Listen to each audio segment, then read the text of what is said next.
শেখ হাসিনার বিচারের দাবিতে বৈষম্য বিরোধী ছাত্র আন্দোলনের বিক্ষোভ। দেশে ফিরিয়ে বিচার সহ গণহত্যার দায়ে আন্তর্জাতিক অপরাধ ট্রাইব্যুনালে মামলার দাবি।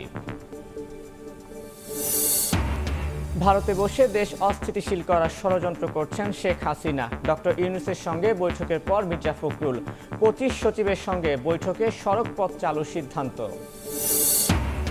দীর্ঘদিন বন্ধ থাকার পর চালু হচ্ছে রেলপথ। আজ চলবে মেল, লোকাল ও কমিউটার ট্রেন। স্বস্তি ফিরেছে যাত্রীদের মাঝে।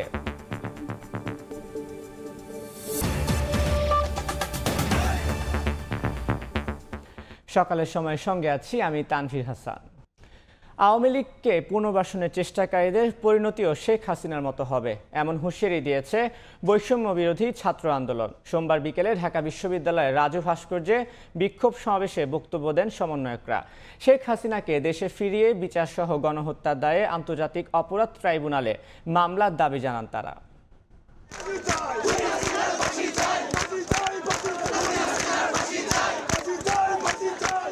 আবারও ঢাকা বিশ্ববিদ্যালয়ের রাজু ভাস্কর্যের সামনে শিক্ষার্থীরা। তবে এবারের জমায়েত আন্দোলনে সহযোদ্ধাদের হত্যার বিচার দাবিতে। বৈষম্য বিরোধী ছাত্র আন্দোলনের বিক্ষোভ সমাবেশে বক্তব্য রাখেন সমন্বয়করা। ছাত্র জনতাকে হত্যাকাণ্ডের নির্দেশদাতা শেখ হাসিনাকে দেশে ফিরিয়ে বিচারের পাশাপাশি আন্তর্জাতিক অপরাধ ট্রাইব্যুনালে মামলার দাবি জানান তারা। যতবার এই আশঙ্কা হোক, আমরা ঐক্যবদ্ধভাবে সকল কু দমন করব। ছাত্র জনতার ত্যাগের বিনিময়ে অর্জিত স্বাধীনতার বিরুদ্ধে ষড়যন্ত্র থেমে নেই জানিয়ে প্রতিবিপ্লবের অপচেষ্টা করলে তাদের পরিণতিও শেখ হাসিনার মতো হবে বলে হুঁশিয়ারি দেন সমন্বয়করা। যারা স্বৈরাচারকে পুনর্বাসন করতে চায়, যারা খুনি হাসিনাকে পুনর্বাসনের মতো বক্তব্য দিতে চায়, আমরা ছাত্র জনতা যেভাবে তাদেরকে উপদেষ্টা বানিয়েছি, ঠিক একইভাবে গদি থেকে ছুড়ে নামাতে আমরা দ্বিধা করব। সমাবেশ শেষে বিক্ষোভ মিছিল নিয়ে ক্যাম্পাস প্রদক্ষিণ করেন শিক্ষার্থীরা। এর আগে সকালে প্রধান উপদেষ্টার বাসভবন যমুনার সামনে রাষ্ট্র সংস্কারের 7 দফা দাবিতে বিক্ষোভ করেন আন্দোলনকারীরা। তাসনিয়া নিশাত, মিম, সময় সংবাদ, ঢাকা। ভারতে বসে দেশ অস্থিতিশীল করার ষড়যন্ত্র করছেন শেখ হাসিনা, এমন অভিযোগ করেছেন বিএনপির মহাসচিব মির্জা ফখরুল ইসলাম আলমগীর। ছাত্র জনতার গণঅভ্যুত্থান ও অন্তর্বর্তী সরকারকে বিতর্কিত করার চক্রান্ত চলছে বলে দাবি তার। সোমবার বিকেলে প্রধান উপদেষ্টা ডক্টর মোহাম্মদ ইউনূসের সঙ্গে বৈঠক শেষে কথা বলেন বিএনপি মহাসচিব। অন্তর্বর্তীকালীন সরকারের প্রধান ডক্টর মোহাম্মদ ইউনূসের আমন্ত্রণে তার রাষ্ট্রীয় বাসভবন যমুনায় আসেন বিএনপির প্রতিনিধি দল। দলটির মহাসচিব মির্জা ফখরুল ইসলাম আলমগীরের নেতৃত্বে দলটির প্রায় সব স্থায়ী কমিটির সদস্যরাই উপস্থিত হন যমুনায়। সোমবার বিকেল 4:45 থেকে 4:05 পর্যন্ত চলে বৈঠক। পরে গণমাধ্যমের সাথে কথা বলেন মির্জা ফখরুল। অভিযোগ করেন আওয়ামী লীগ প্রধান এখনও দেশের বাইরে থেকে দেশবিরোধী ষড়যন্ত্র করছে। বর্তমান সরকার ও ছাত্র জনতার আন্দোলনকে প্রশ্নবিদ্ধ করতে চক্রান্ত চলছে বলেও দাবি বিএনপি মহাসচিবের। সেই মহলটি যারা বাংলাদেশের অধিকারকে হরণ করে নিয়েছিল, তারা আবার এখান থেকে পালিয়ে গিয়ে ভারতে অবস্থান নিয়ে সেখান থেকে বাংলাদেশের যে বিজয় অর্জন হয়েছে জনগণের, সেই বিজয়কে নস্যাৎ করার জন্য আবার চক্রান্ত শুরু করেছে। মাইনরিটির ওপরে অত্যাচার নির্যাতনের যে একটা গল্প ফাঁদা হয়েছে, সেই গল্পটা পুরোপুরিভাবে উদ্দেশ্যমূলক এবং বাংলাদেশকে মেলাইন করা, এই সরকারকে মেলাইন করা, ছাত্র জনতার আন্দোলনকে একেবারে নস্যাৎ করে দেওয়ার আরেকটি চক্রান্ত। যে সরকারের অবশ্যই এই সকল রাজনৈতিক দলের সঙ্গে কথা বলবেন, কিন্তু কোনো হত্যাকারীর সঙ্গে নয়। স্থায়ী কমিটির সদস্য সালাউদ্দিন আহমেদ বলেন, ছোটখাটো বিষয় নয়, রাষ্ট্র সংস্কারে গুরুত্বপূর্ণ ইস্যুগুলোকে সামনে নিয়ে কাজ করতে সরকারকে আহ্বান জানিয়েছেন তারা। মাননীয় প্রধান উপদেষ্টা এবং তার উপদেষ্টা মণ্ডলী খুব দ্রুততম সময়ের মধ্যে গুরুত্বপূর্ণ সিদ্ধান্তগুলো ওনারা নিতে পারবেন বলে আমাদের বিশ্বাস আছে এবং তারা নিবেনও। বিকেল 5টায় প্রধান উপদেষ্টার আমন্ত্রণে বৈঠক করতে আসেন জামায়াতে ইসলামীর প্রতিনিধি দল। 11 সদস্যের দলটির নেতৃত্ব দেন আমির ডাক্তার শফিকুর রহমান। পরে গণমাধ্যমে কথা বলেন তিনি। সরকারকে সব ধরনের সহযোগিতার আশ্বাস দিয়ে শফিকুর রহমান অভিযোগ করেন জামায়াতকে জড়িয়ে ভারত থেকে দেশবিরোধী ষড়যন্ত্র চলছে।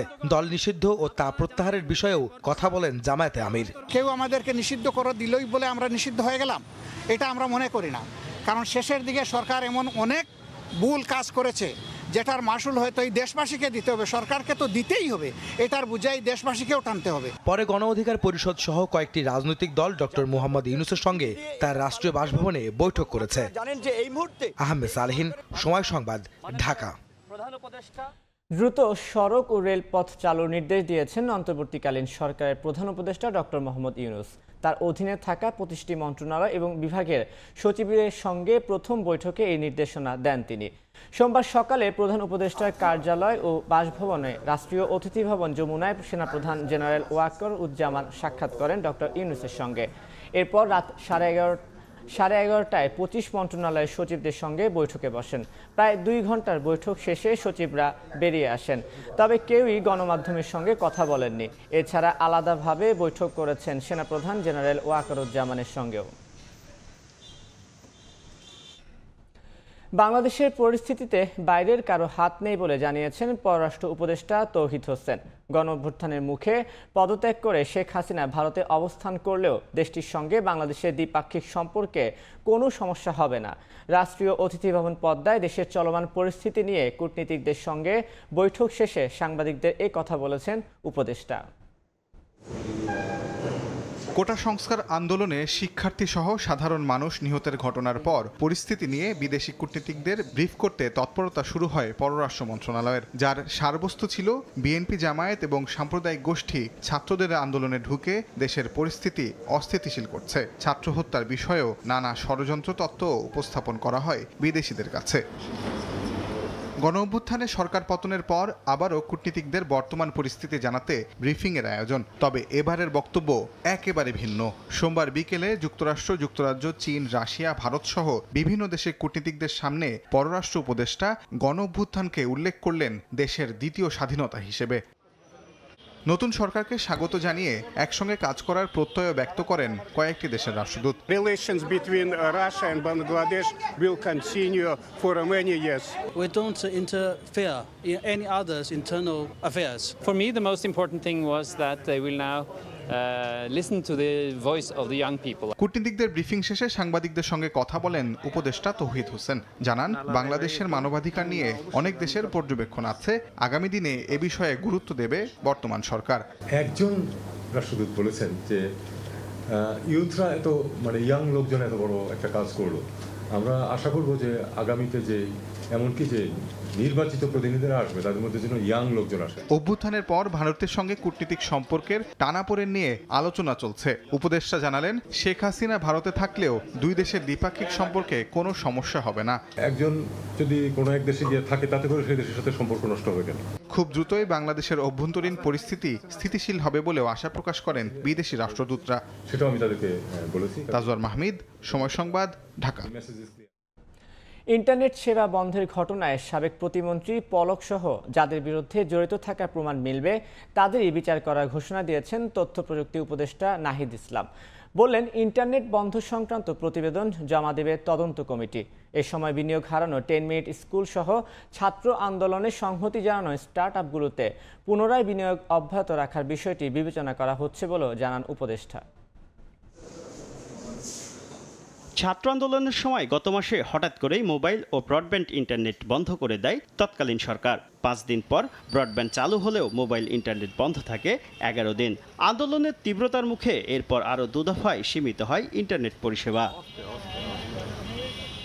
অন্তর্বর্তী সরকারের তথ্য প্রযুক্তি উপদেষ্টা হিসেবে দায়িত্ব নেওয়ার পর প্রথম কর্মদিবসেই ইন্টারনেট শাটডাউনের কারণ খুঁজে বের করার ঘোষণা দিয়েছিলেন নাহিদ ইসলাম। সোমবার আগারগাঁওয়ে আইসিটি দপ্তরে কর্মকর্তাদের সঙ্গে বৈঠক শেষেও জানালেন, এর সঙ্গে জড়িত সাবেক প্রতিমন্ত্রী জুনায়েদ আহমেদ পলক সহ বাকিদেরও বিচারের আওতায় আনা হবে। 24 ঘন্টার সময় দিয়েছি। এটার উপর নির্ভর করে হয়তো পুনরায় তো যদি তদন্ত করা লাগে বিস্তারিতভাবে সেটি করা হবে এবং অবশ্যই এই প্রক্রিয়ায় সরকারের লোক, মন্ত্রী বা অন্য কোনো সংস্থার লোক যদি যুক্ত হয় তাদের বিরুদ্ধে অবশ্যই বিচার করা হবে। এদিকে ছাত্র আন্দোলনে সংহতি জানিয়ে সরকারি বিনিয়োগ হারায় অনলাইন শিক্ষা প্রতিষ্ঠান 10 মিনিট স্কুল। উপদেষ্টা জানালেন, বিনিয়োগ অব্যাহত রাখার বিষয়টিও পুনর্বিবেচনা করা হচ্ছে।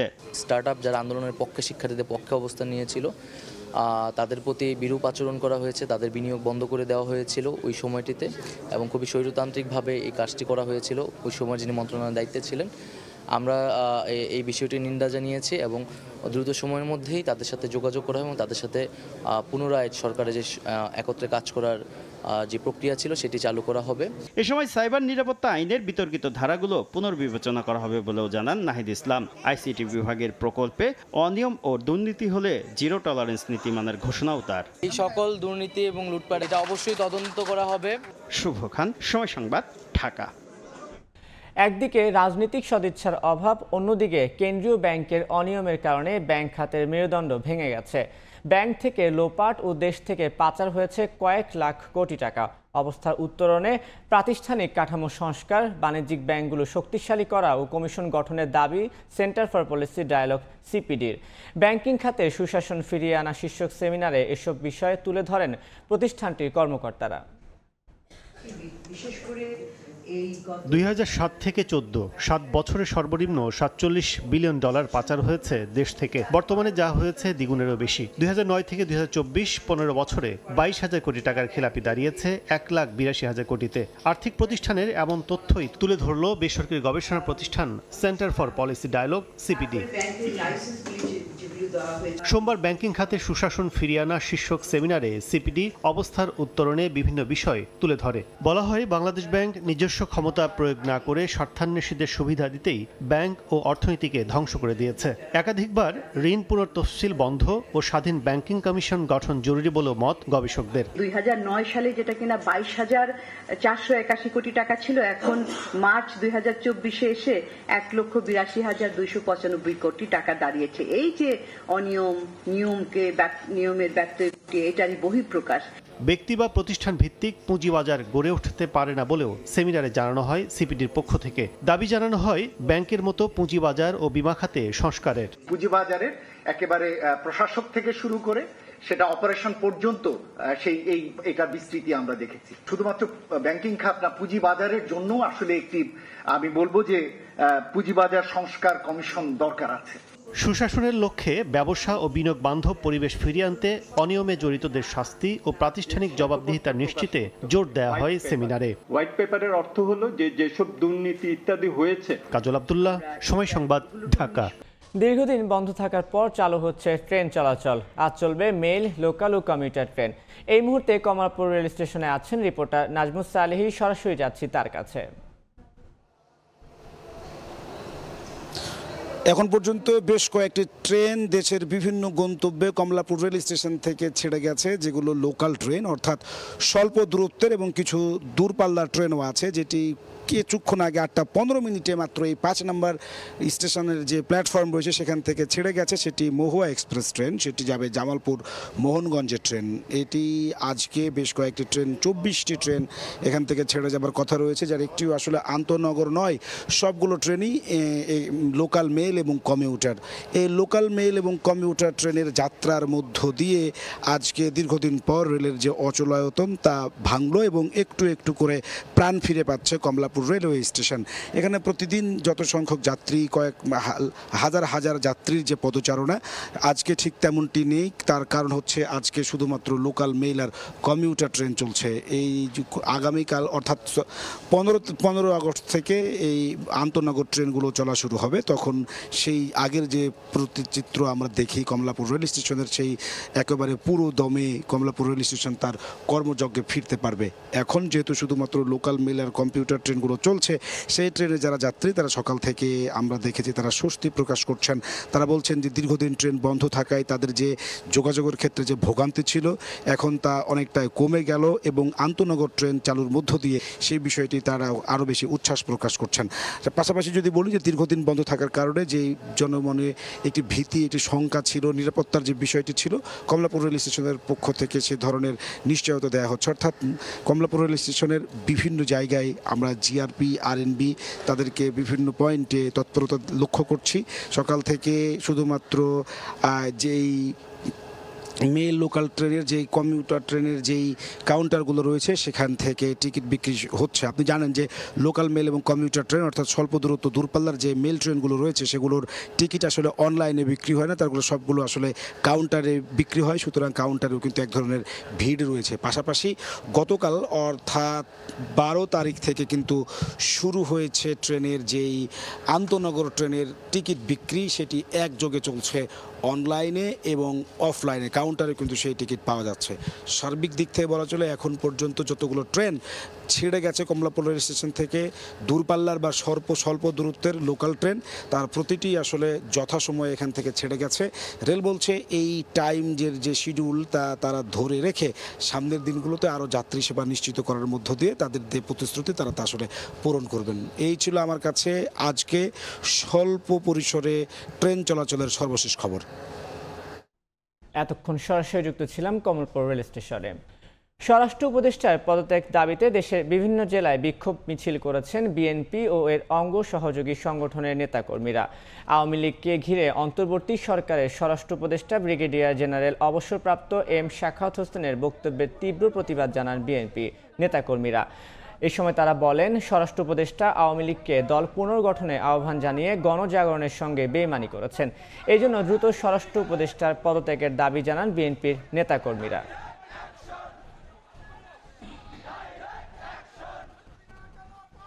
আবারও কর্মচাঞ্চল্য বাড়তে শুরু করেছে রংপুরের থানাগুলোতে। এছাড়া ট্রাফিক পুলিশও কাজে যোগ দেয়, শৃঙ্খলা ফিরেছে নগরীতে। তবে বিশ্লেষকরা বলছেন, ভাবমূর্তি ফেরাতে জনসেবায় গুরুত্ব দিতে হবে বাহিনীটির সদস্যদের। পুলিশের ঊর্ধ্বতন কর্মকর্তারা বলছেন, সকলকে সঙ্গে নিয়ে সম্মিলিতভাবে আবারও পুলিশের গৌরবময় ইতিহাস ফেরাতে চান তারা। শাকিল মাহমুদের ক্যামেরায় নাজমুল ইসলাম নিশাতের রিপোর্ট। বিরতি কাটিয়ে আবারও মাঠে পুলিশ সদস্যরা, তবে এখনও শিক্ষার্থীরা সহায়ক হিসেবে রয়েছেন তাদের পাশে।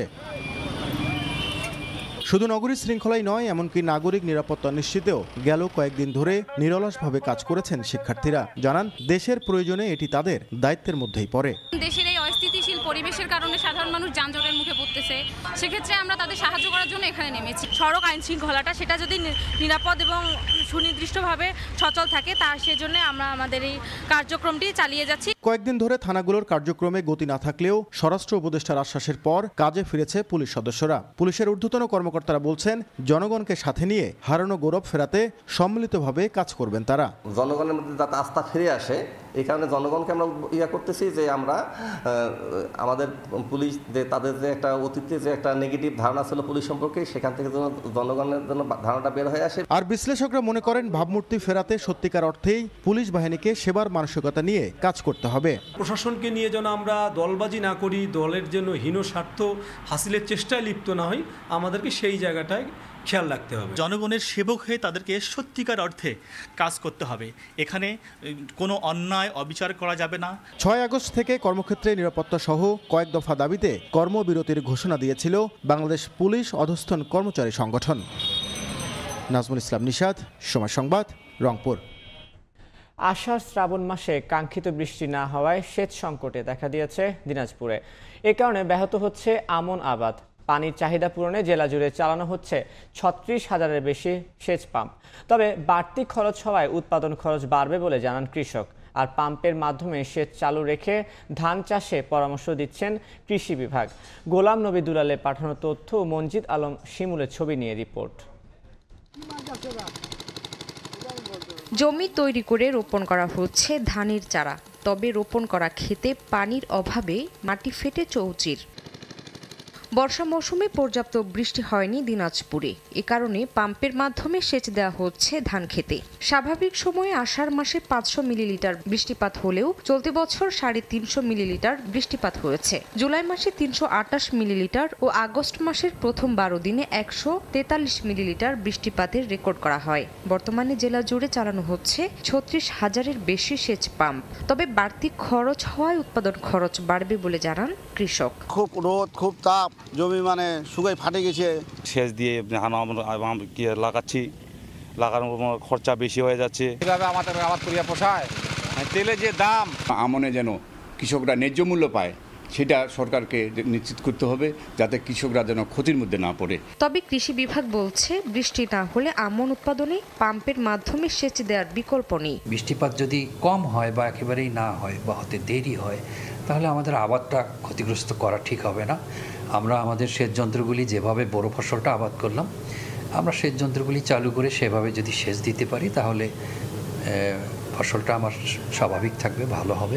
কৃষি বিভাগের তথ্য মতে দিনাজপুরে আমন আবাদের লক্ষ্যমাত্রা নির্ধারণ করা হয়েছে 2,60,850 হেক্টর জমি। সময় সংবাদ, দিনাজপুর। কামালা হ্যারিসের বিরুদ্ধে এআই প্রযুক্তি ব্যবহার করে সমাবেশে জনসমাগম দেখানোর অভিযোগ করেছেন রিপাবলিকান প্রার্থী ডোনাল্ড ট্রাম্প।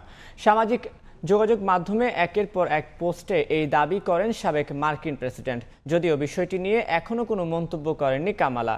এদিকে ব্রিটিশ সংবাদ মাধ্যম দ্য ইকোনমিস্টের জরিপ বলছে আগামী মার্কিন প্রেসিডেন্ট নির্বাচনে ট্রাম্পের চেয়ে এগিয়ে আছে ডেমোক্রেট ভাইস প্রেসিডেন্ট।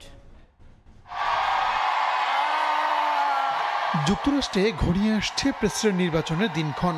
আগামী 5 নভেম্বর দেশটিতে ভোট গ্রহণ। ভোটারদের মন জয় করতে ব্যাপক আকারে শুরু হয়েছে প্রচারণা। প্রতিদিনই কোনো না কোনো অঙ্গরাজ্যে চষে বেড়াচ্ছেন রিপাবলিকান প্রার্থী ডোনাল্ড ট্রাম্প ও ডেমোক্র্যাট কামালা হ্যারিস। সমাবেশগুলোতে একে অপরের বিরুদ্ধে নানা অভিযোগ তুলছেন তারা।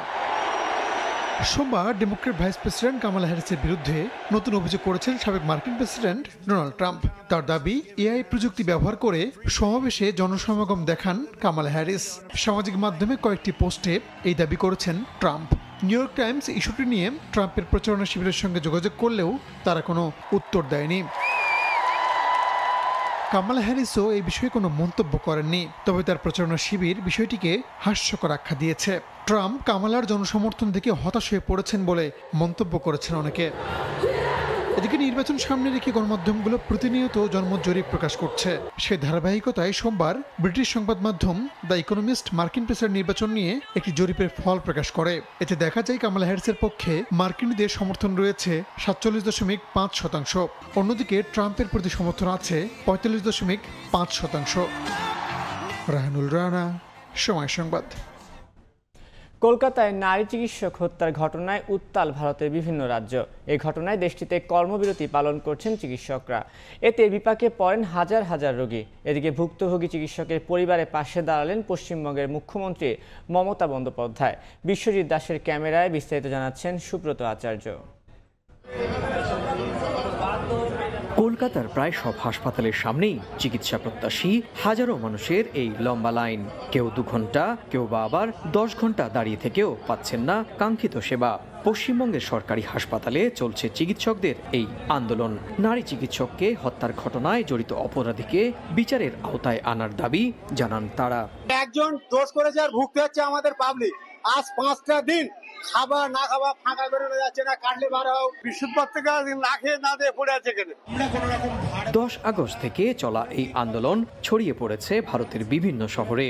সোমবার দেশটির সবচেয়ে বড় সরকারি চিকিৎসা কেন্দ্র all India institute of medical science বা এইমসের সামনেও বিক্ষোভে সামিল হয়েছেন হাজারো চিকিৎসক।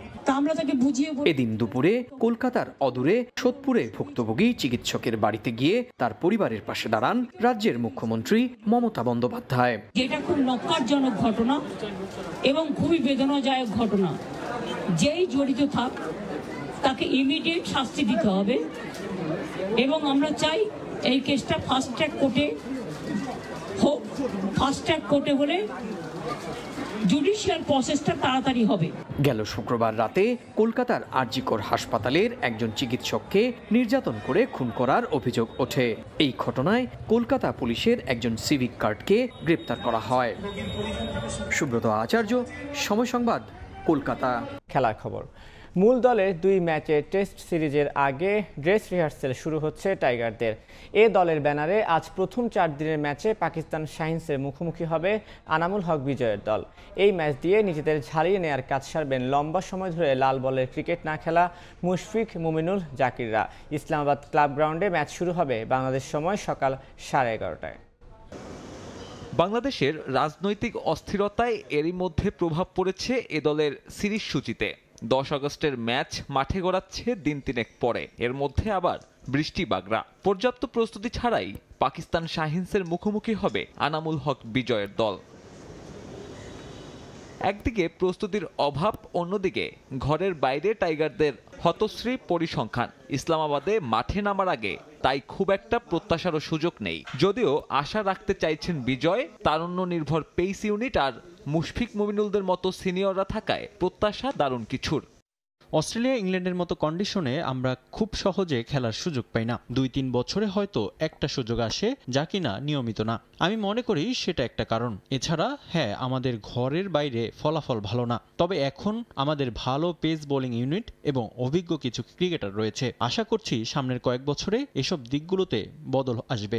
রাজনৈতিক পালাবদলে অস্থিরতা বিরাজ করছে গোটা দেশ জুড়ে। দেরিতে হলেও পাকিস্তান সিরিজের মধ্য দিয়ে সে অস্থিরতা একটু হলেও কমবে টাইগার ক্রিকেট প্রেমীদের। মাঠের ক্রিকেটে ভালো করে দেশবাসীর মুখে হাসি ফোটাতে চান অধিনায়ক বিজয়। এটা বোঝা যাচ্ছে বাংলাদেশে এমন ধরনের পরিস্থিতি প্রত্যাশিত নয়, তবে সবাই পেশাদার যারা দেশের জন্য খেলছে সবসময়। অবশ্যই আমরা সর্বোচ্চ চেষ্টা করব ভালো কিছু করার, কারণ দেশের পরিস্থিতি ভালো না, আর ভালো করলে দেশের মানুষের মুখে হাসি ফুটবে। তাই সবকিছু ভুলে আমরা পেশাদার ক্রিকেটারদের মতোই খেলতে চাই। দুটি 4 দিনের ম্যাচের প্রথমটায় দেখা যাবে মূল দলের অধিকাংশ ক্রিকেটারদের। ইসলামাবাদে ড্রেস রিহার্সালের পরে টেস্ট চ্যাম্পিয়নশিপ খেলতে রাওয়ালপিন্ডি শান্তদের সঙ্গে যোগ দেবেন মুশি, মুমিনুল, জাকিররা। অন্যদিকে এ দলের ক্রিকেটাররা দ্বিতীয় 4 দিনের ম্যাচ খেলবে আগামী 20 আগস্ট। এরপর একই ভেন্যুতে আরও 3 ওয়ানডে খেলবে এই দুই দল। সাব্বির মিথুন, সময় সংবাদ। সকালের সময়ে শীর্ষ সংবাদগুলো জানিয়ে দিচ্ছি আরেকবার।